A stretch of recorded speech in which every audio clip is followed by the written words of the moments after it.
Good afternoon, YouTube. As you see here, I'm working on a Snow Champ 3 horsepower 20-inch 2-cycle snowblower here. It's an older Mini with 32-to-1 mixture. I found this in the trash during spring cleanup, and the main reason why it was thrown out is because the recoil seems to be failed. You know, the rope's all slacked out. You see the handle right here? And I haven't touched this machine until today. It was sitting in the yard all summer. And during the summertime, I found a parts machine and I grabbed the shroud off of it, thinking the recoil assembly on this was shot. The spring was shot. But after taking it apart today, I found out that the recoil spring is not shot. It's fine. The recoil assembly works fine. The dog works fine. It goes in and out. And the spring seems to get tension. What happened was the knot for the recoil rope pulled right out of that square right there. And that's what caused the recoil to fail. And here's the knot. It's tied in a single knot. This is a perfectly good example why you should tie your recoil ropes in double knots before putting the machine back together. I had that happen to me quite a few times when I would tie it in a single knot and the rope would pull right out of the recoil assembly, out of that square, which ain't fun.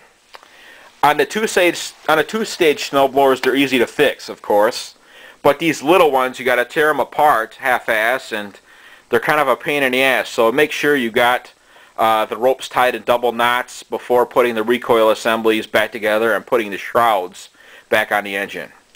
Yes, I had that happen to me quite a few times. You gotta tie them in a double knot, not a single knot. And let's get this thing. Let's try to get this thing working again. I gotta tear it up. I gotta take the rope apart. So, catch you later. As you see here, I got my recoil shroud assembly, and I put tension on the recoil spring, and I clamped the pulley down, the rope pulley, with a vice grip to hold it in place to prevent the spring from unwinding. And I pulled the rope after I cut that old knot off. I pulled the rope through that square, and I tied a double knot at the end, and I burnt the end of the rope off. And let's see if this recoil assembly is going to work.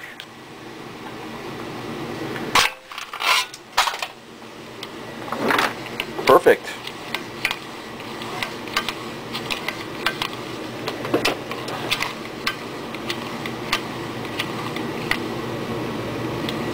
Perfect.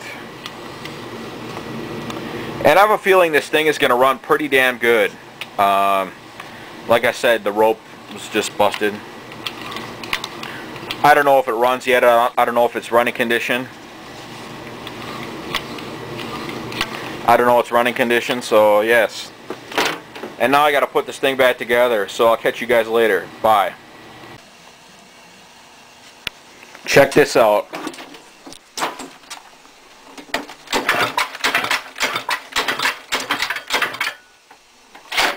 Done. Fixed. I did find that the drive belt has a serious split in it, so I ordered a new one off of eBay, and it should be here within a week. Also, when I took the bowl off the carburetor today, I was surprised to see that the O-ring or gasket was newer. So I think this carburetor was serviced at some point before the recoil failing. Also, when I got the machine, there was also a repair tag from True Value, I think it was, on the handle. So I think the carburetor was serviced at some point before the recoil failed. And that's a great sign. So I think this machine probably does run really good. I don't know exactly yet because I don't have any gas to try it out. But once I do, I'll make a follow-up video. Thanks. Bye.